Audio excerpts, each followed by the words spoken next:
We are here at the JM&A booth with Kevin Hall. He is the Director of Strategic Planning. Thanks so much for joining me. Thank you, I appreciate it. Okay, so I got to know, the future of F&I, where are things headed and what is JM&A thinking about it? Yeah, so I think we break it down into three core functions, right? If we think about the consumer today, the consumer is really looking for a personalized journey. And historically, the F&I office has been a box, right? It's been really centered and it's been one size fits all.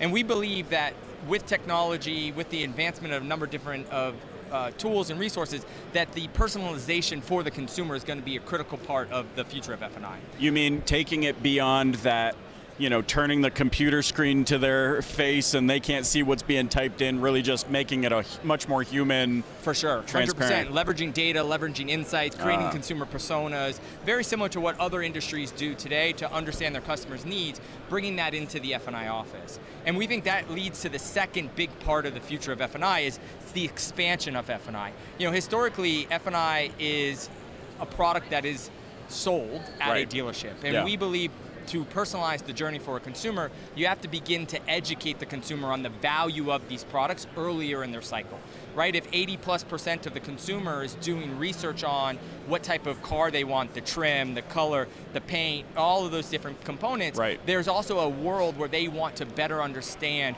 what types of protection products they could add to their products. And so we think the expansion of F&I earlier in the sales process will also help to that personalized journey. Yeah, it's less of the afterthought. Very much so. So you're introducing F&I earlier on in the process. What's the real world kind of tangible impact that that's having for customers purchasing vehicles? Yeah, what we're seeing is consumers are actually selecting more products than traditionally when they're in the box, right? And so what we're seeing from a penetration perspective is where historically a consumer may select 1.5 to 1.6 products per their vehicle. We're now starting to see those numbers closer to 1.7 based off of some of the information that we're seeing within the consumer components. So. What's the response been with the dealers now implementing JM&A products? Yeah, it's been great. You know, the consumers and the dealers, we're all in it to support the consumer, right? And so there's just this, you know, adoption phase, right? Just like anything new, it's, you know, a little testing, let's feel, let's pivot, let's understand,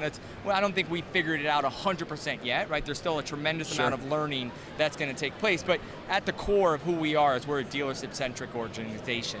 And dealer first, we have to be able to take some of these learnings, bring them back from a data perspective to our consumer and support them in that world. Yeah, I love it.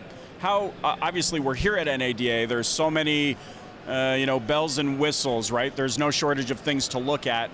From the perspective of F&I, from JM&A's vantage point, what are y'all's thoughts on staying ahead of the curve, being cutting edge, and remaining, you know, just hyper relevant, not just for dealer, but I love what you said, for doing what's right for customer. Yeah, for sure, and so that's one of the big things that we've innovated. Back in 2018, we started to launch the concept of virtual F&I.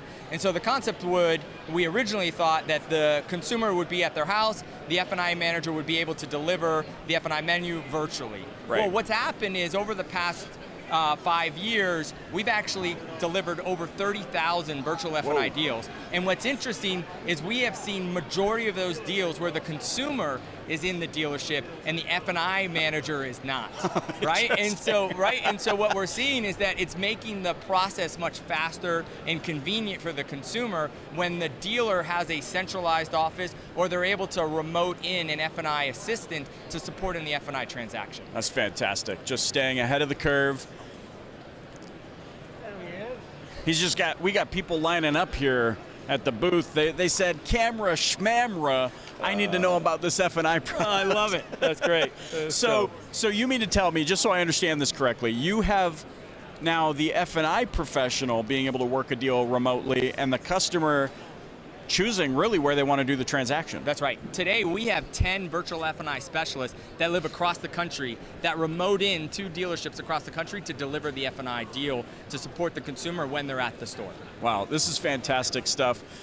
We're here at the JM&A booth at NADA 2024. We've had things over the loudspeakers. We've had people walking in front of the camera. I was ready to interview him because he was clearly excited about this product.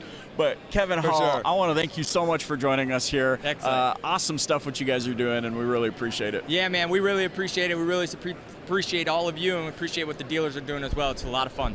So great. Thanks so you, much. man. Great Thank stuff. you.